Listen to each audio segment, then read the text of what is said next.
وہ میں نے سن لی ہماری بات میں کوئی خیر نہیں، کوئی خیر نہیں، اس لیے کہ تم نے اس انداز سے بات رکھی ہے جس سے امیر کی اہانت اور توہین ہو اور اس سے اجتماعیت کا رسہ ٹوٹ جاوے، جس سے اجتماعیت کا رسی ٹوٹ جائے۔ اور پھر کہنے لگے ہمیں تو یہ حکم دیا گیا کہ کسی بھی حال میں جماعت سے جدائیگی اور علیحدگی اختیار مت کرو، کسی حال میں جماعت سے جدائیگی علیحدگی اختیار مت کرو، اس لیے کہ امت کی حفاظت عمومیت میں اور عمومیت اجتماعیت میں، اور اجتماعیت پیدا ہو نہیں سکتی جب تک کہ تعویل کا دروازہ نہ کھولے۔ کس کا دعویٰ؟ تعویلات کا دروازہ نہ کھولے۔ تعویلات کس کو کہتے ہیں؟ ایک مسلمان کے غلط سے غلط قول، غلط سے غلط فعل کی اچھی تعویل کرنا، اچھے معنی اس کا سمجھنا سمجھانا کہ نہیں یوں نہیں، یوں کیا ہو۔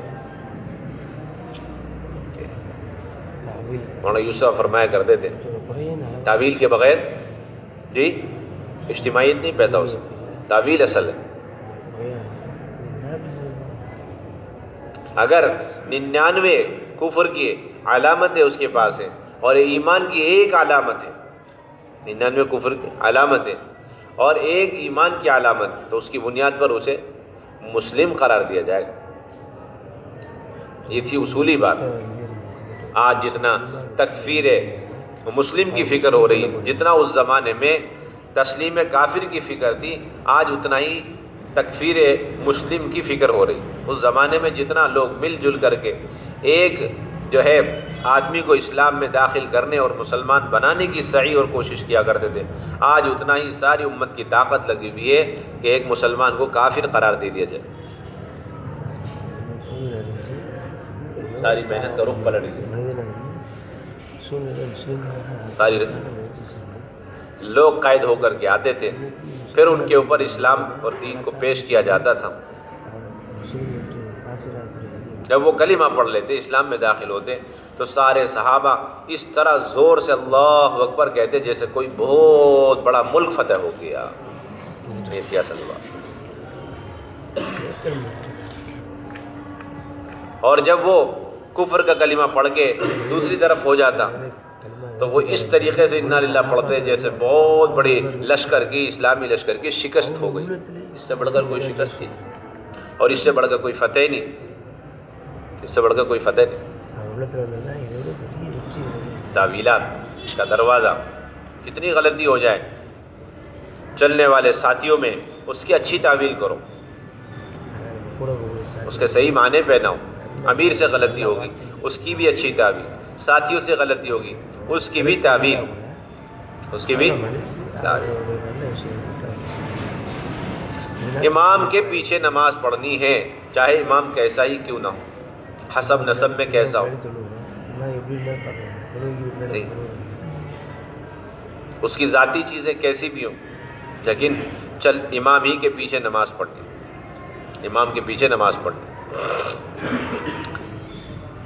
اس لیے کہتے ہیں اجتماعیت کے ساتھ اور باجماعت جو نماز پڑھتا ہے تو اس کی اپنی غلطی پر اس کے اوپر سزا سو بھی نہیں ہے، وہ بھی معاف ہے۔ امیر کے پیچھے چلنے میں اپنی انفرادی غلطیوں پر اللہ پردہ ڈال دیں گے، پردہ پوشی کا معاملہ رہے گا۔ جیسا امام کے پیچھے نماز پڑھتے ہیں تو امام کی نماز کی صحت پر مقتدیوں کی نماز کی صحت کا دار و مدار، امام کی نماز کے فاسد ہونے پر مقتدی کی نماز کے فاسد ہونے کا دار و مدار، امام ہی ذمہ دار، سب اس کے اوپر ڈال دی۔ اس لیے کہا الامام الضامن، کیا کہا؟ امام تو ضامن ہے، امام ذمہ دار ہے، اسی لیے کہا جس طریقے سے امام نماز میں سارے مقتدیوں کی نماز کا ذمہ دار ہے صحت اور فساد کے اعتبار سے، اس طرح امیر پوری امت اور تمام ساتھیوں کے دین دعوت کی صحت اور فساد کا ذمہ دار ہے، اس کے اوپر ذمہ داری ہے۔ اس لیے صفات بھی بتائے ان کی کیا صفات ہونی چاہیے، ان کی کیا ذمہ داری ہونی چاہیے۔ حضرت عمر رضی اللہ تعالیٰ عنہ نے فرمایا کہ ایک اہم مسئلہ مسلمانوں کا پیش آ گیا ہے، مجھے اس مسئلے کے لیے مناسب آدمی کی تلاش ہے، مناسب آدمی کی تلاش ہے۔ مختلف رائے دی، کہا کہ نہیں یہ مناسب نہیں ہے۔ پوچھا گیا کہ کیسا آدمی آپ چاہتے ہیں؟ کہنے لگے کہ میں ایسا آدمی چاہتا ہوں ان کا امیر بنا کر بھیجوں جو امیر ہو تو ان میں کا ایک ہو، اور جب امیر نہ ہو تو امیر جیسا ہو، جب معمور ہو تو امیر جیسے فکروں کے ساتھ، ذمہ داریوں کے ساتھ، قربانی کے ساتھ چلے، اور جب امیر ہو تو تواضع ایسی ہو، نرمی ایسی ہو جیسے ان میں سے ایک ساتھ، کوئی امتیاز کوئی فرق نہ ہو، کوئی امتیاز کوئی فرق نہ ہو۔ اس لیے کہتے تھے حضرت عمر رضی اللہ تعالیٰ عنہ 4 صفتیں ہونی چاہیے ذمہ دار میں، اور 4 صفتیں نہیں ہونی چاہیے۔ 4 صفتیں 4 صفتوں کی ضد ہیں، 4 صفتیں ضد ہیں۔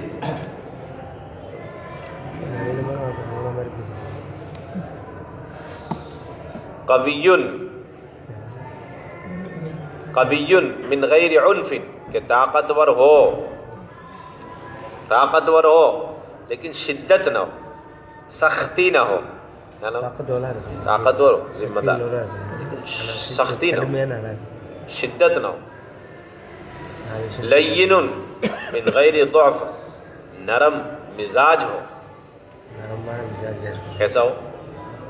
نرم مزاج ہو لیکن کمزور نہ ہو، نرم مزاج ہو لیکن کمزور نہ ہو، طاقتور بھی ٹھیک اور اس کے ساتھ نرمی بھی ہونی چاہیے، شدت نہیں ہونی چاہیے اور اس کے ساتھ ساتھ کمزور بھی نہیں ہونا چاہیے۔ جواد من غیر صرف، خرچ کرنے والا ہو بغیر اسراف کے، ایسا ہو جی، خرچ کرنے والا ہو لیکن اس کے اندر فضول خرچی نہ ہو، اسراف نہ ہو۔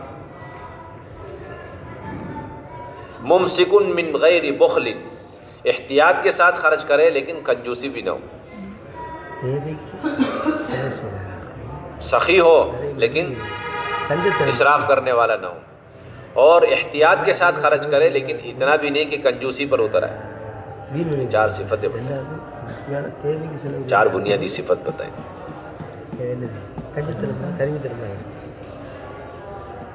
حضرت عمر رضی اللہ تعالیٰ عنہ کے زمانے میں، دیکھو میرے محترم دوستوں، بزرگ، عزیز ساتھیوں، شیطان کی کوشش یہ ہوتی ہے کہ دین سے امت کو ہٹانے کے لیے امت کی اجتماعیت کو متاثر کرنے کی کوشش کرتا ہے، اور امت کی اجتماعیت کو ختم کرنے کے لیے امیر معمور کا بندھن ختم ہو جائے، اس کی پوری کوشش ہوتی ہے۔ یہ اصل اس کی فکر، یہ اس کا مزاج ہوتا ہے۔ اس لیے آپ صلی اللہ علیہ وسلم نے فرمایا جماعت کو لازم پکڑو، اس کو لازم پکڑو۔ اسی لیے مشورے کا اہتمام ہے، اور اسی لیے مشورے کو جماعت کے ساتھ یعنی نماز کے ساتھ اللہ نے ملا کر بیان فرمایا۔ مشورے کو کس کے ساتھ؟ نماز کے ساتھ۔ جس طریقے سے نماز مسجد میں ایک ہی ہے، اسی طرح مشورہ بھی ایک ہی ہے۔ جس طرح ایک مسجد میں 2 مشورے کا تصور، 2 نماز، 2 جماعت کا تصور نہیں، اس طریقے سے ایک مسجد میں اس کام کے اندر 2 مشورے کا تصور ہے، 2 مشورے کا کوئی تصور نہیں۔ اور جس طرح نماز کے اندر عمومیت ہے کہ ہر ایک آئے گا، حتیٰ کہ منافق بھی آئیں گے۔ کون آئیں گے نماز میں؟ صف اول میں منافق اور رئیس المنافقین عبداللہ بن ابی کھڑا ہے۔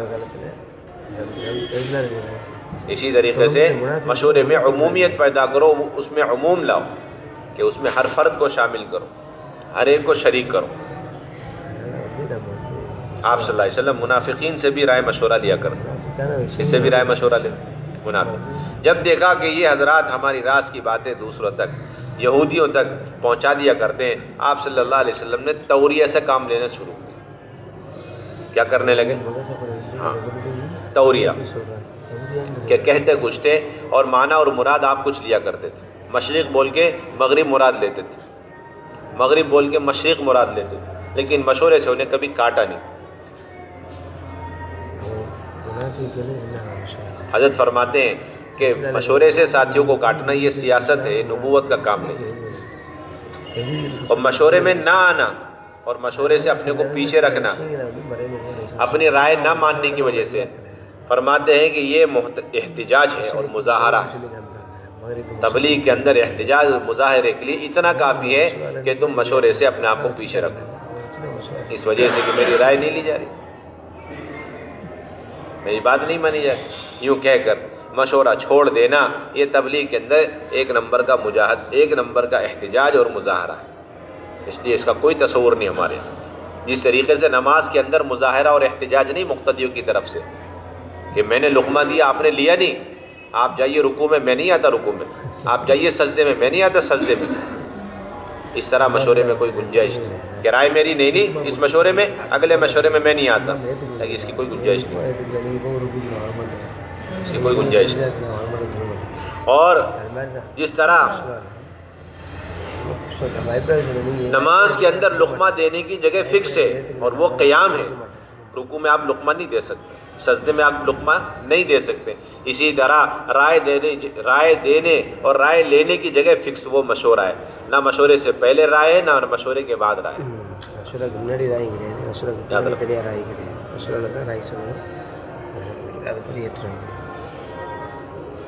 جتنا رائے آپ مشورے کے باہر دیتے چلے جائیں گے اتنا گروپ بندیاں بنتی چلی جائیں گی، جتنا رائےوں کا آپ اظہار مشورے سے باہر کریں اتنی آپ کی جماعتیں الگ ہوتی چلی جائیں گی، گروپ بنتے چلے جائیں گے۔ اس لیے ہمیشہ یاد رکھو رائے مشورے سے باہر مت دیا کرو، رائے مشورے سے باہر نہیں دینا چاہیے، ورنہ جماعت ایک نہیں رہے گی، دو کی چار بنتی چلی جائے گی، جتنی رائے ہوں گی مشورے سے باہر اتنی جماعتیں بنتی چلی جائیں گی، اتنی جماعتیں بنتی چلی جائیں، پارٹیاں بنتی چلی جائیں گی۔ رائے دینے کی جگہ ایک ہی مسجد ہے، رائے دینے کی جگہ ایک ہی ہے مشورہ ہے، اور پھر رائے بھی اس طرح دو ڈرتے ڈرتے ڈرتے، جس طریقے سے نماز کے اندر ڈرتے ڈرتے ہم لقمہ دیتے ہیں امام کو اور نماز کا حق سمجھ کے دیتے ہیں، اس طرح دعوت کا اور دین کا حق سمجھ کے رائے دو، نہ اپنا حق سمجھو، کیونکہ رائے نہ تو امام نہ تو امیر کا حق ہے نہ ہی مامور کا حق ہے، یہ تو کام کا حق ہے۔ یہ کس کا حق ہے؟ یہ کس کا حق ہے؟ یہ کام کا حق ہے، نہ امیر کا حق ہے نہ ہی مامور کا حق ہے، یہ صرف کام کا حق ہے۔ کام کی صلاح، کام کی فلاح، کام کی درستگی، کام کی ترقی، کام کی پختگی، امت کا نفع، امت کی اجتماعیت کے پیش نظر آپ رائے پیش کرو، اور ڈرتے ہوئے قبول ہو جائے استغفار کرو، قبول نہ ہو تو دل کے اندر کسی قسم کی کمی محسوس نہ ہو، ایسے جیسے نماز کے اندر ڈرتے ہوئے ہم لقمہ دیتے ہیں کہ یہ لقمہ نہ تو امام کا حق ہے نہ مقتدی کا حق ہے، یہ تو نماز کا حق ہے، کہ نماز درست ہو جائے، اس غرض سے آپ کو لقمہ دینا، اس لیے رائے پہ اصرار نہیں، رائے پر اصرار حق کے انکار تک پہنچا دیتا ہے، رائے پر اصرار حق کے انکار تک آدمی کو پہنچا دیتا ہے، رائے پر اصرار کرنا حق کے انکار کرنا، یہ بات بالکل پکی ہے، جو شخص رائے پر اڑے گا وہ ساتھ چل نہیں سکتا، اسے تو الگ ہونا پڑے گا۔ مولانا یوسف فرمایا کرتے تھے جو اپنی رائے پر اصرار کرے گا وہ اجتماعیت سے الگ ہو کے رہے گا، کٹ کے رہے گا۔ جس طرح لقمہ دینے والا اصرار کرے گا تو اسے تو نماز کی جماعت سے الگ ہونا پڑے گا، اسے کیا کرنا پڑے گا؟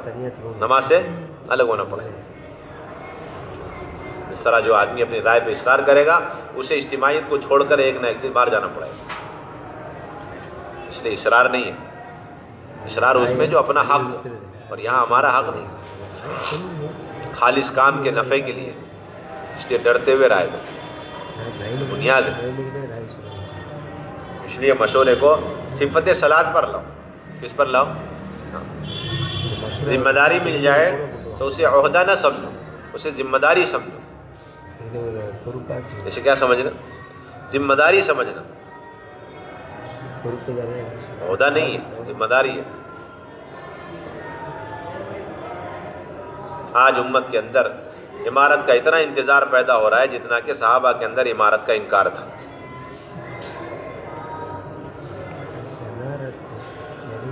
ہر آدمی سمجھنے لگتا ہے کہ اب میری باری ہے.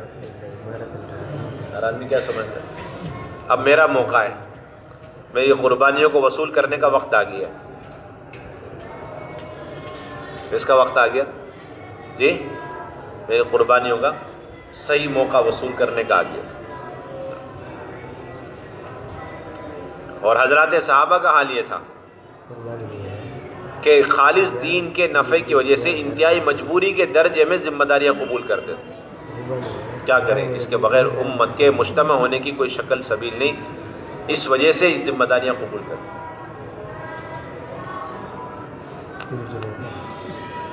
اس وجہ سے امت مجتمع رہے. حضرات صحابہ ایک دوسرے کو عمارت سے بچنے کی وصیتیں نصیحتیں کرتے ہوئے دنیا سے گئے. یعنی اس سے بچے رہے نا، یہ تمہاری ساری قربانی پہ پانی پھیر دے. ہاں ذمہ دار کے پیچھے رہو، ٹھیک ہے، ذمہ دار بننے کی کوشش مت کرو. تمہاری 40 سال 50 سال کی ساری قربانیاں ختم ہو جائیں گی اور تمہاری صفتوں میں فرق آ جائے گا، تمہاری سادگی میں فرق آئے گا، تمہاری تواضع میں فرق آ جائے گا. اس لیے آپ صلی اللہ علیہ وسلم جن لوگوں کو امیر بنا کے بھیجتے تھے، واپسی پر ان سے ان کی عمارتوں کی کارگزاری خاص طور سے لیتے تھے. حضرت مقداد بن اسود رضی اللہ تعالیٰ عنہ کو ایک گھوڑ سوار کا لشکر اس کا امیر بنا کے بھیج دیا. واپسی پر پوچھا کیف وجدت، عمارت کیسی رہی؟ کہنے لگے یا رسول اللہ صلی اللہ علیہ وسلم، لوگ پہلے مجھے بٹھاتے سواری میں اور پہلے مجھے اتارتے سواری سے، بعد میں وہ لوگ بیٹھتے، بعد میں اترتے. بہرحال خلاصہ یہ ہے کہ میں پہلے جیسا اپنے آپ کو نہیں پا رہا ہوں. امیر بننے کے بعد میں ویسے نہیں رہا جیسے پہلے تھا معمول بن کے چل. آپ نے فرمایا ہوا ذاکا، یہ عمارت ہے ہی ایسی چیز. کیا فرمایا؟ یہ عمارت ہے ہی ایسی چیز. بہت جلدی آدمی کے مزاج میں، سوچ میں، فکروں میں فرق آ جاتا ہے. ایک روایت میں یوں کہنے لگے کہ میں اپنے کو ان سارے ساتھیوں سے افضل سمجھنے لگا ہوں اور اپنے ساتھیوں کو میں اپنا خادم سمجھنے لگا ہوں. آپ نے فرمایا یہ ہے ایسی میٹھی چیز، پھسلن چیز ہے یہ ایک نمبر کی، چاہو تو لے لو، چاہے تو اسے رد کرو. کیا فرمایا؟ ہاں صاف آیت صحابہ میں واقعات لکھے جمع کر دی. کیوں کہ اللہ کے نبی صلی اللہ علیہ وسلم والد کے درجے میں پوری امت کے جتنے فتنے کی چیزیں ان سب سے بچنے کی ترکیب اور ترتیبیں بتلا دی پہلے سے. ہاں یہ اجتماعیت کی چیز ہے ٹھیک، لیکن ہر ایک کی بس کی بات نہیں کہ ہر آدمی خواب دیکھنے لگے. یہ پھسلن نمبر 1. کیا فرمایا؟ یہ ایسی میٹھی چیز ہے، چاہو تو لو، چاہو تو نہیں. اس کا اثر کیا پڑا؟ اس کا اثر یہ پڑا کہ انہوں نے طے کر لیا یا رسول اللہ آپ کے بعد اب میں کبھی بھی امیر بن کے کسی کی طرف سے کام نہیں کروں. چنانچہ بعد کے زمانے میں تابعین کے زمانے میں نماز کا وقت ہوا، سب نے کہا اجی آپ آگے بڑھیے، صحابی رسول نماز پڑھائیے. کہا کہ نہیں، میں آگے بڑھ کے نماز نہیں پڑھوں. میں نے حضور سے عہد لیا ہے آئندہ کبھی میں ذمہ داریاں قبول نہیں کروں. امامت بھی ایک ذمہ داری ہے، تم ہی آگے بڑھ کے نماز پڑھو. ایسے اپنے کو پیچھے رکھتے، ایسے اپنے کو پیچھے رکھا کرتے.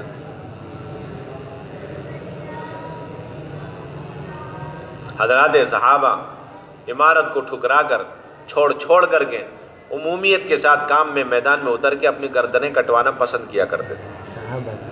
امیر بن کے چلنے کے مقابلے میں جی معمور بن کے کسی میدان میں جا کر اللہ کے دین کے خاطر محنت کرتے کرتے کرتے اپنی گردنیں کٹوانا یہ پسند کیا کرتے. 3 بھائی تھے، 3 بھائیوں کو جناب رسول اللہ صلی اللہ علیہ وسلم نے 3 علاقے کا امیر بنایا. کتنے علاقے کا امیر؟ ایک بحرین کی، ایک فلاں جگہ کی. جیسے صدیق اکبر رضی اللہ تعالیٰ عنہ کا انتقال ہوا تو یہ تینوں بھائی اپنی عمارتیں، ذمہ داریاں، گورنری چھوڑ کے مدینے واپس. کتنا آسان تھا، ذمہ داری چھوڑ کر کے آتے. کہنے لگے ارے آپ لوگ ذمہ داریاں چھوڑ کے آگے واپس. صدیق اکبر رضی اللہ تعالیٰ عنہ نے فرمایا اور آپ کو معلوم نہیں کہ اپنے امیر کی سننی، اپنے امیر کی ماننی، کیسے واپس آ گئے؟ اس میں کوئی شک نہیں کہ جن لوگوں کو حضور صلی اللہ علیہ وسلم نے کسی علاقے کا امیر بنایا اور انہیں منتخب کیا چنا، ان علاقوں کا ان سے زیادہ کوئی امیر بننے کا کوئی حقدار نہیں، کیوں ایک نمبر کے کوالیفائڈ لوگ ہیں جن کو اللہ کے نبی نے نظر انتخاب ڈال کر چنا اور علاقے کی ذمہ داری دی۔ اب اس علاقے کا ان لوگوں سے زیادہ امیر بننے کا کوئی حقدار نہیں، اس لیے آپ تینوں میرا حکم ہے جاؤ اور اپنی اپنی ذمہ داریاں سنبھالو۔ ان تینوں نے کیا کام نہیں جاتے، ہم نہیں جاتے، کیوں کہ ہم نے طے کیا ہوا ہے کہ حضور صلی اللہ علیہ وسلم کے بعد چاہے کتنا بڑا آدمی ہو اس کی طرف سے اب گورنر امیر بن کے کسی علاقے میں کام نہیں کرے۔ پھر کیا ارادہ ہے؟ ہم جا رہے ہیں ملک کے شام میدان، تینوں گئے ایک ہی میدان میں، تینوں شہید ہو۔ یہ تھے اصل کام کرنے والے، یہ تھے اصل کام کرنے والے۔ ہمیں تو کام سے مطلب ہے، ہمیں کام سے مطلب ہے۔ تینوں چلے گئے، اس لیے تربیت کی ہر باتیں فرماتے۔ پرانوں کے ہوتے ہوئے نئے لوگوں کو ذمہ داریاں دے دی جائیں گی، تو پرانوں کی ذمہ داری کیا ہے کہ ان کے ماتحت ہو کے چلنا۔ جس طریقے سے امام کم عمر کے ہیں، امام کم حسب نسب کے ہیں، کم علم کے ہیں، لیکن ان کے پیچھے نماز آپ کو پڑھنی ہے، اسی طرح کم سے کم عمر اور کم سے کم تجربے، کم سے کم علم والے امیر اگر بن جاویں تو ان کے ساتھ مل جل کر چلنے ہی میں آپ کی بھی اور پوری امت کی اجتماعیت اور پوری امت کی خیر ہے۔ کیونکہ اصل کام ہے، کام پر توجہ ہو رہا ہے، کام پر توجہ رہے، کام پر ہماری فکریں رہے، یہ تو ذمہ داری ہے، آنے جانے کا سلسلہ رہتا ہے۔ جناب رسول اللہ، سب سے بڑی آزمائش، سب سے بڑی آزمائش کام کرنے والوں کی جو ایک ہوتی ہے وہ اپنے امیر کے اعتبار سے ہوتی ہے۔ کس کے اعتبار سے ہوتی ہے؟ ان کے اندر اطاعت کا جذبہ ہے یا نہیں۔ اور صبر کا امتحان سب سے زیادہ اطاعت کے راستے سے ہوتا ہے، صبر کا امتحان سب سے زیادہ اطاعت کے راستے سے ہوتا ہے، کہ جو اطاعت کے اعتبار سے پار ہو گیا وہ سب سے بڑا صابر ہے، وہ سب سے بڑا صابر ہے۔ جو ہر طرح کے امیر کے پیچھے چل لے وہ سب سے بڑا صابر ہے۔ اسے اللہ تبارک و تعالی امام سے بھی آگے بڑھا دیں، امیر سے بھی آگے بڑھائے۔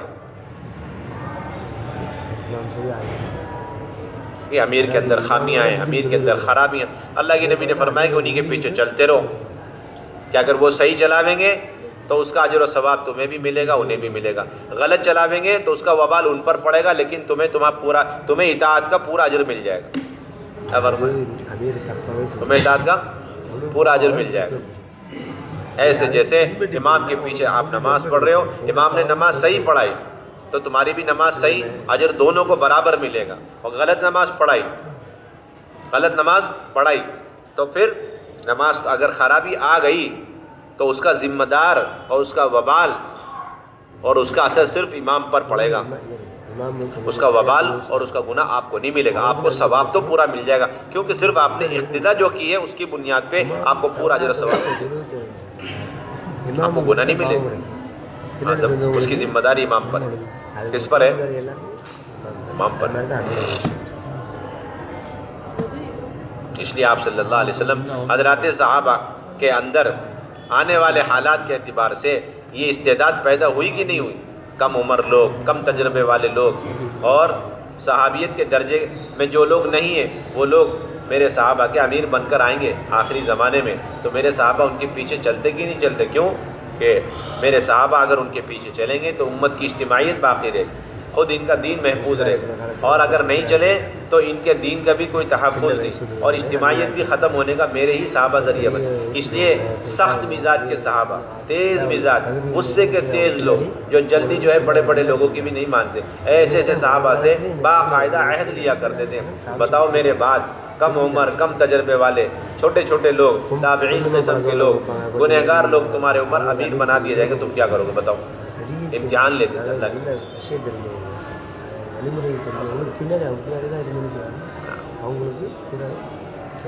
یہ سلسلہ ہے۔ آپ صلی اللہ علیہ وسلم مزید تشریف لائے، دیکھا ابو ذر غفاری رضی اللہ تعالیٰ عنہ بالکل زمین سے چمٹ کر لیٹے ہوئے، یعنی آپ کے حضرت ابو ذر غفاری کے جسم اور زمین کے درمیان کوئی کپڑا نہیں، لیٹے ہوئے. آپ نے فرمایا اے ابو ذر کیا میں دیکھ نہیں رہا کہ تم مسجد میں سو رہے ہو؟ کہنے کہ اللہ کے نبی میرا مسجد کے علاوہ کون سا مکان. ان کا کام یہ تھا کہ جب بھی اپنے کاموں سے حضور صلی اللہ علیہ وسلم کی خدمت کرتے رہتے, ہر وقت حضور صلی اللہ علیہ وسلم کی خدمت میں رہتے. میں کہاں جاؤں, اس کے علاوہ تو کوئی میرا گھر نہیں, میرا کوئی مکان نہیں. یہ سن کر آپ صلی اللہ علیہ وسلم کچھ نہیں اور ان کے قریب بیٹھ گئے اور بیٹھ کے کہنے لگے ابو ذر تم اتنے شان سے ہو, دنیا بھر سے لوگ آتے ہیں کہ تم صحابی رسول ہو اور تم سے علم سیکھتے ہیں, دین سیکھتے ہیں اور فائدہ اٹھاتے ہیں. اس مسجد میں تم پڑے ہو, ایک وقت آئے گا یہ مدینے والے تمہیں نکال دیں گے مدینے سے, میری اس مسجد سے تمہیں نکال دیں گے, بتاؤ کیا کرو گے؟ تو کہنے لگے اذن الحق بالشام, میں ملک شام چلے جاؤں. کہاں چلے جاؤں؟ ملک شام چلے جاؤں. آپ کو بڑی حیرت ہوئی, اتنی سی بات پہ ملک شام چلے جائیں. تو صبر کے بڑے کچے نکلے. ساتھیوں کا مزاج ہے, اس مسجد میں میری اس کے ساتھ نہیں بنتی ہے, اس کے ساتھ ہمارا جوڑ نہیں بیٹھتا ہے, تو وہ مسجد چھوڑ کے دوسری مسجد چلے جاتے. کہاں چلے جاتے؟ ایک مسجد چھوڑ کے دوسری مسجد, ایک حلقہ چھوڑ کے دوسرے حلقے میں چلے جاتے. میں اب ادھر نہیں جوڑتا ہوں, ادھر جوڑتا ہوں. میں مدینے نہیں جوڑے, کہاں جوڑوں گا؟ میں ملک شام جا کے جوڑوں. آپ نے فرمایا کیا ہوگا, چند دن وہاں اکرام ہوگا تمہارا, اور پھر وہاں بھی ایک تیار ہوگی جماعت, وہ بھی تمہاری تربیت کرے گی, اور تمہیں ملک شام سے بھی نکال دیں گے. پھر کیا کرو گے؟ کہا کہ پھر میں مدینے آ جاؤں گا, اور پھر میں مدینے کو اپنا گھر بنا لوں گا, اس مسجد کو اپنا مکان بنا لوں گا, یہیں رہوں گا. اور بھی زیادہ کچے پن کی بات, یعنی کہیں ٹک ہی نہیں سکتے, اتنے بڑے پرانے صحابی اور بے صبری کا یہ عالم. آپ نے پھر امتحان کے طور پر پوچھا, پھر تم آئے اور مدینے والوں نے پھر ناقدری کری, تمہیں پھر مدینے سے نکال دیا, پھر کیا کرو گے؟ تو کہنے لگے میں تلوار لے کے نکالنے والوں کی میں انہیں ماروں گا, تلوار لے کر انہیں ماروں گا. آپ نے کہا کہ بھائی انہیں ڈوز دینے کی ضرورت ہے, تو آپ نے اینٹی بائیوٹک دیا اور فرمایا کہ نہیں, بالکل نہیں, بالکل نہیں. فرمایا کہ بس چلتے رہو. اگر کوئی نوجوان امیر کم عمر کم علم تمہیں پیچھے سے کہیں چلانا چاہے تو تم پیچھے چل دو, آگے سے کسی طرف کھینچ کے لے جاوے تم آگے چلو, دائیں تو دائیں بائیں تو بائیں, تم ایسے ہی چلتے رہو. یعنی عمراء اور امیر حضرات جیسے تمہیں جس طرح چلائیں اس طرح تم چلتے رہو, یہاں تک کہ اسی حالت میں تمہاری میری ملاقات ہو جائے. چاہے وہ غلط چلاویں لیکن صبر کرتے رہو, لیکن جماعت کو چھوڑنے کی گنجائش نہیں. کیا فرمایا؟ جماعت کو چھوڑنے کی گنجائش نہیں. اور فرمایا کہ ان کے ذمے ان کو وہ ملے گا جو انہوں نے کیا, تمہیں وہ ملے گا جو تم نے کیا. اگر انہوں نے صحیح چلایا تو انہیں بھی ملے گا, تمہیں بھی ملے گا. غلط چلایا تو اس کا وبال صرف ان پر ہوگا, لیکن تم پر کوئی وبال نہیں, تم پر کوئی وبال نہیں, کوئی وبال. ایسی تربیت فرمائے, ہر حال میں چلتے. حضرت عمر رضی اللہ تعالیٰ عنہ نے, حضرت خالد بن ولید رضی اللہ تعالیٰ عنہ, دیکھو حضرات صحابہ رضی اللہ تعالیٰ اجمعین کبھی کبھار کسی کو دین کی بڑی بڑی مصلحتوں کی وجہ سے کام سے روک دیا کرتے تھے, اور شیطان اسے ذاتیات پر لے جاتا ہے. اس پر لے جاتا ہے, ہاں, ذاتی مسائل پر لے جاتا ہے کہ مجھے اس وجہ سے روکا ہوگا, حالانکہ بڑی دینی مصلحت کی وجہ سے روکا جاتا ہے کام کو کرنے سے. حضرت خالد بن ولید بہت اونچے مرتبے کے صحابی, اللہ نے بہت نوازا انہیں, بڑی صلاحیت, بڑی خوبیاں. حضرت ابوبکر رضی اللہ تعالیٰ عنہ کے 2 سال کے زمانے میں بہت عجیب و غریب اللہ نے ان سے کام لیا. حضرت عمر نے آتے انہیں معزول کر دیا, 2 مرتبہ معزول کیا. ایک تو سپہ سالاری سے معزول کیا, سپہ سالار اعظم ملک شام کے, اس سے معزول کیا تو وہ معمولی سے مامور بن کے ماتحت ہو کے حضرت ابو عبیدہ کے چلتے تھے. اس کے بعد اگلا مرحلہ آیا, انہیں مکمل خروج سے منع کر کے مدینے بٹھا دیا لا کر. کہاں سے؟ جی, مدینے لا کے بٹھا دیا. دونوں چیزوں سے منع کیا, یعنی آپ کوئی ایکٹیویٹی نہیں کر سکتے, مومنٹ نہیں, کوئی حرکت نہیں, خروج نہیں, نفر نہیں, آپ مدینے میں رہو بس. بالکل آپ جانے والی جماعت کے ساتھ نہیں جا سکتے, لوگوں کی بڑے, لیکن انہوں نے کہا نہیں, امیر کی اطاعت ہے بس, اس کے علاوہ کچھ, امیر کی اطاعت. کیوں روکا تھا؟ اس وجہ سے کہ مسلمانوں کا یہ ذہن بن چکا تھا، عقیدہ بن چکا تھا کہ وہی جماعت کامیاب اور فتح یاب ہوگی جس میں خالد بن ولید ہوں گے، اور جس میں خالد بن ولید نہیں ہوں گے وہ جماعت فتح حاصل نہیں کر سکتی۔ بتاؤ کتنا عقیدے پہ سیدھے ضرب لگ رہے۔ ساری محنت کا خلاصہ یہ ہے کہ اسباب سے، شکلوں سے، نقشوں سے نکل کر اللہ کی طرف امت آ جاوے، اور یہاں تو معاملہ ہی الٹا ہو گیا، لوگ شکلوں کی طرف متوجہ ہو رہے۔ اس لیے حضرت عمر رضی اللہ تعالیٰ عنہ نے لوگوں کو اس عقیدے سے، اس غلط یقین سے نکالنے کے لیے حضرت خالد بن ولید رضی اللہ تعالیٰ عنہ کو کام کرنے سے روک دیا۔ اب جماعت آگے بڑھ رہی ہے، فتوحات کا سلسلہ ہو رہا ہے، تاکہ لوگوں کو معلوم ہو کہ ان کے ہونے نہ ہونے سے کوئی فرق نہیں پڑتا، اللہ کے ہاتھ میں فتح اور شکست ہے۔ یہ عقیدہ صحیح کرنے کی وجہ سے حضرت عمر نے انہیں الگ کر دیا۔ جب وہ مدینے آگے، رات کا وقت تھا، رات کا وقت تھا، ایک صحابی تھے، وہ رات کو گزر رہے تھے، تو سامنے سے حضرت عمر رضی اللہ تعالیٰ عنہ جا رہے تھے، تو ان صحابی نے انہیں خالد بن ولید سمجھا، کیونکہ حضرت عمر رضی اللہ تعالیٰ عنہ شکل میں، صورت میں، لمبائی میں، چوڑائی میں حضرت خالد کی طرح تھے۔ ان صحابی نے سمجھا کہ یہ حضرت خالد گزر رہے میرے پاس، کہا کہ اے خالد ادھر آؤ، معلوم ہے یہ جو تمہیں معزول کیا گیا یہ سب اس آدمی کا کرا کرایا ہے، یعنی اشارہ تھا حضرت عمر کی طرف، یہ سارا کام یہ عمر نے کیا۔ اور کس سے کہہ رہے ہیں؟ وہ حضرت عمر سے ہی کہہ رہے، یہ سمجھ کر کہ حضرت خالد ہیں، ہمدردی میں کہہ رہے۔ تو حضرت عمر رضی اللہ تعالیٰ عنہ نے اپنی آواز حضرت خالد کی طرح بنا کر پوچھا، اب تم لوگوں کا کیا ارادہ ہے، یعنی تمہاری کیا نیت ہے، اس آدمی کے پیچھے چلنا ہے یا اس کی مخالفت کرنی ہے؟ یہ پوچھا تو کہا کہ نہیں، اطاعت کے علاوہ کوئی راستہ نہیں۔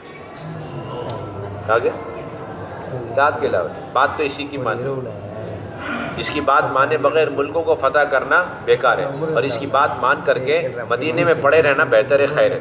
کیوں کہ اس کی بات مان کے مدینے میں پڑے رہنے سے اجتماعیت برقرار ہے، اور اجتماعیت سے بڑھ کر اس امت کے لیے کوئی خیر نہیں۔ اس سے معلوم یہ ہوا کہ کام کیے بغیر صرف امیر کی مان کر کے خاموش رہنا ہی سب سے بڑا کام، سب سے بڑی خیر،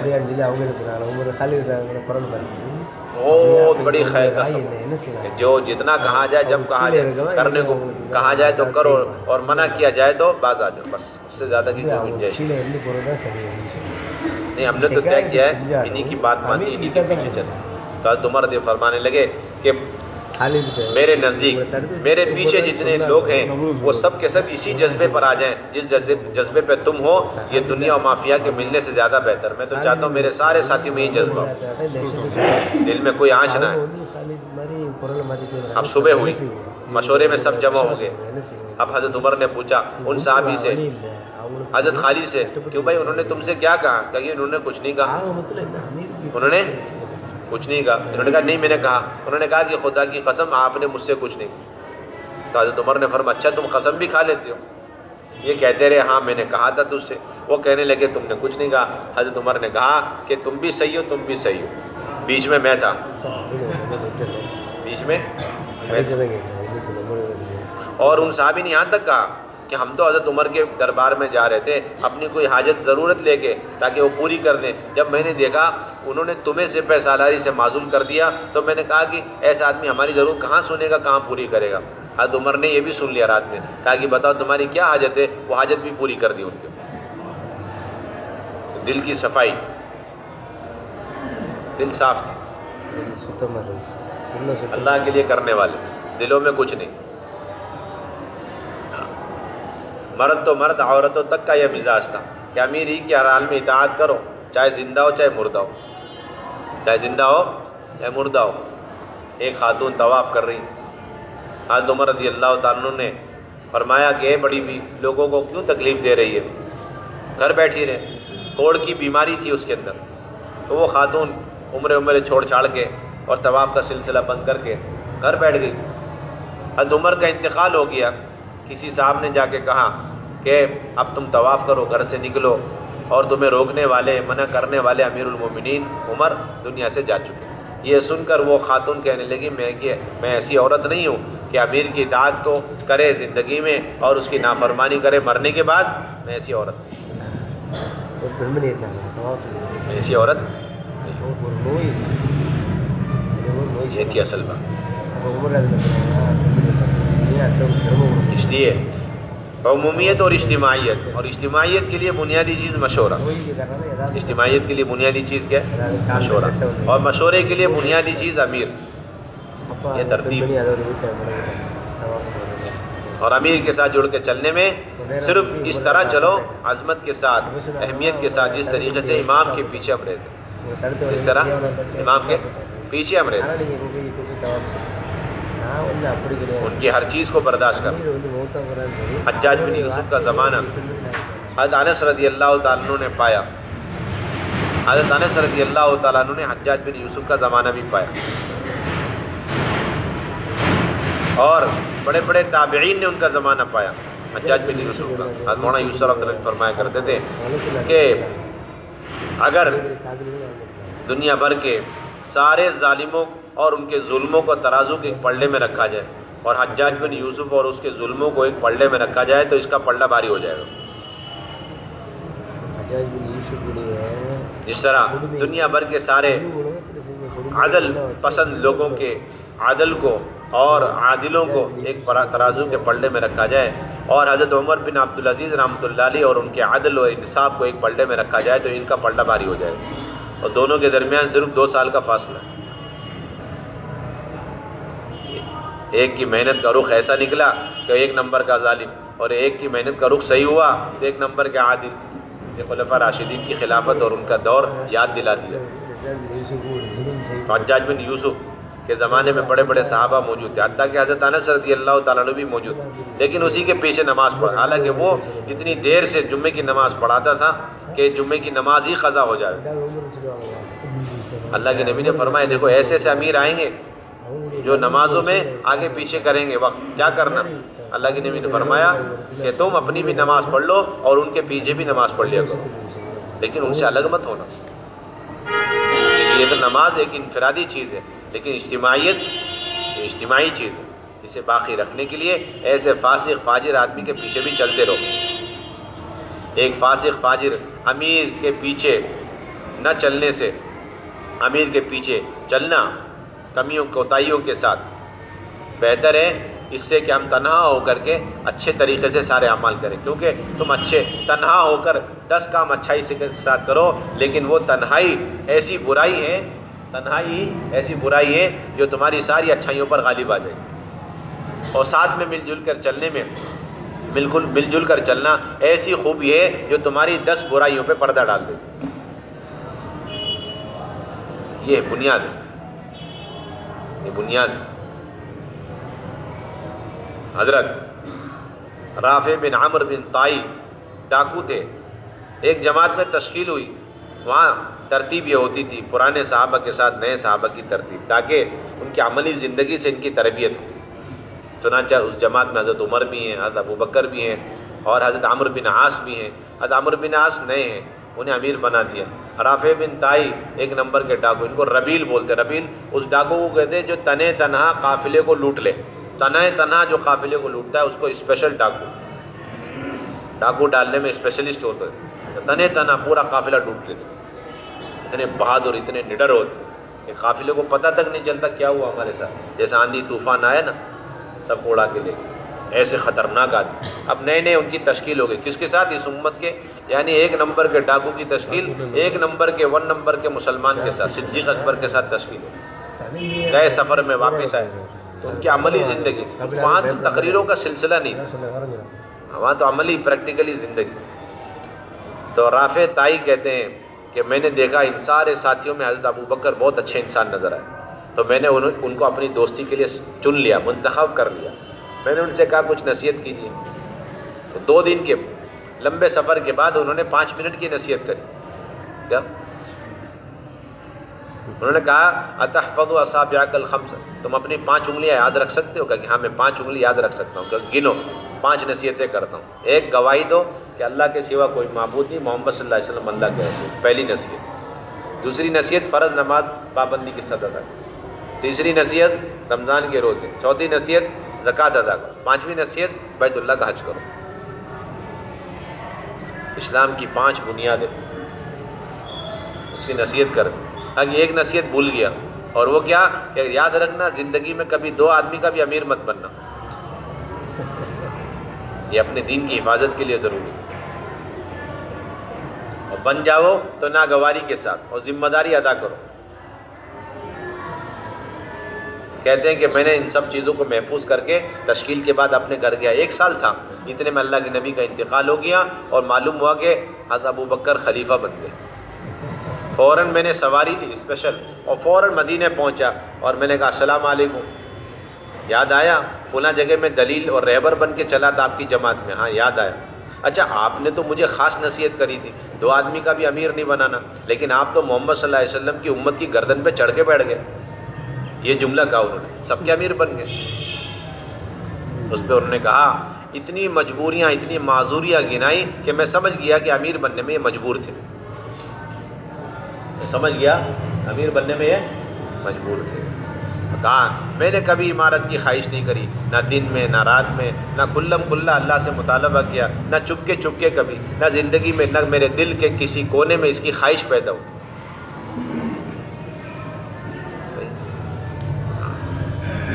یہ اصل بات. اور پھر آگے کہا کہ ہاں جو شخص امت کے اندر اللہ کے کتاب کو اور اللہ کے احکامات کو جاری نہیں کرے گا اس پر اللہ کی ہمیشہ کے لیے لعنت، اس پر امت کی اللہ کی ہمیشہ کے لعنت. تعویل کر، کیا کر؟ تعویل کر کے چل. جس کے ساتھ امیر ہے اس کی بھی مان کے چلو، جس کے ساتھ امیر اس کے ساتھ بھی مان کے چلو. حضرت خالد بن ولید رضی اللہ تعالیٰ عنہ سے غلطی ہو گئی، ایک خاتون سے شادی کر لی اور ایک صاحب کو قتل کر دیا. تو حضرت عمر نے کہا کہ دونوں صورتوں میں ان سے قصاص لینا چاہیے. دونوں صورتوں میں ان سے کیا کرنا چاہیے؟ قتال. کہ انہوں نے ایک مسلمان کو قتل کر دیا، اس لیے قتال. اور پھر ایک عورت سے زنا کیا، عدت کے زمانے میں نکاح کر لیا تو زنا کیا، اس لیے انہیں قتل کرو. ابو بکر نے فرمایا کہ میں اس تلوار کو میان میں نہیں ڈال سکتا جسے اللہ نے سونپ دیا ہے غیروں کے، میں اسے میان میں نہیں ڈالتا.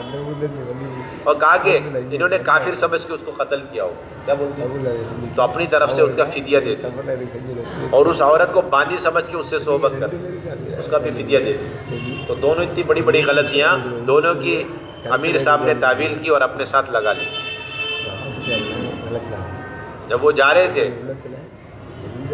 صفائی سنانے کے لیے تو دروازے پہ حضرت عمر کھڑے تھے. انہوں نے بہت سخت اور سست باتیں کہی. کس کو؟ حضرت خالد بن ولید. حضرت خالد بن ولید چپ رہے، اندر گئے. جب اندر گئے معاملہ صاف ہو گیا اور ان کے حق میں فیصلہ ہوا. اور جب مشورہ ختم ہو کے باہر آئے تو جو کچھ حضرت عمر نے خالد کو سنایا، حضرت خالد نے سارا الٹا کر کے حضرت عمر کو سنایا. اس پہ حضرت مولانا یوسف فرمایا کرتے تھے جس کے ساتھ امیر ہو اس کی بھی سننے کی عادت ڈالو. اس کی بھی سننے کی عادت ڈالو، اس کی سننی بھی ایسے جیسے امیر کی سننی.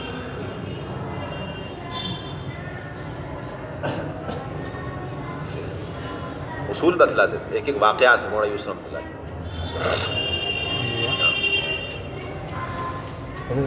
اصول بتلا دے. حضرات صحابہ کو عمارت دی جائے کبھی خوشی نہیں، چھین لی جائے کوئی خوشی نہیں.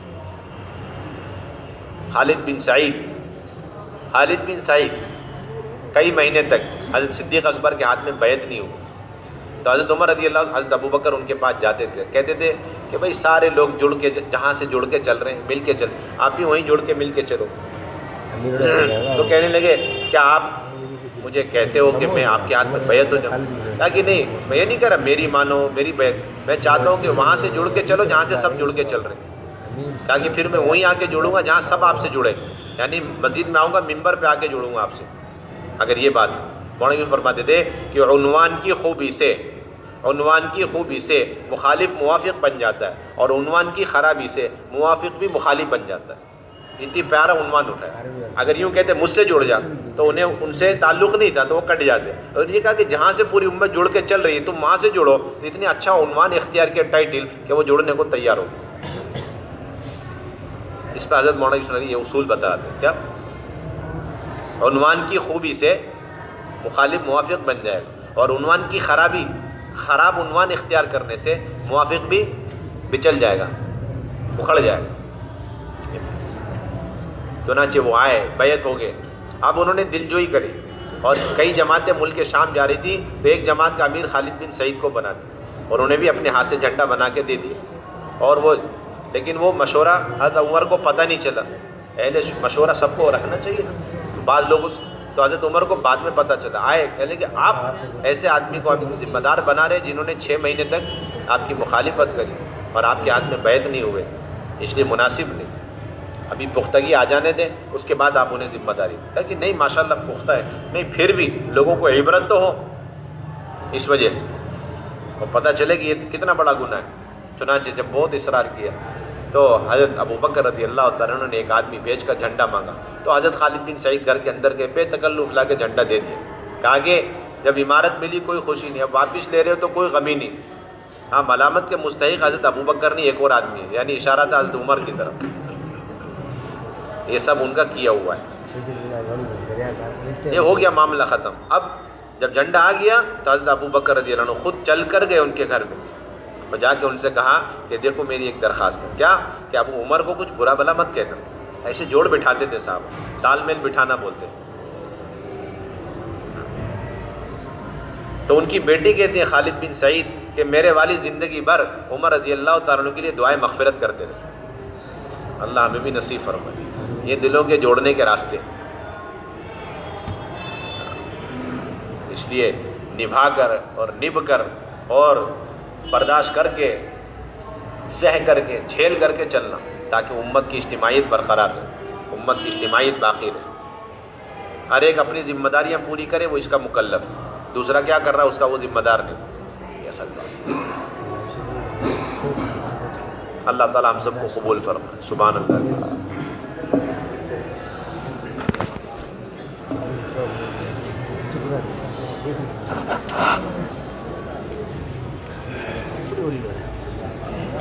Gracias.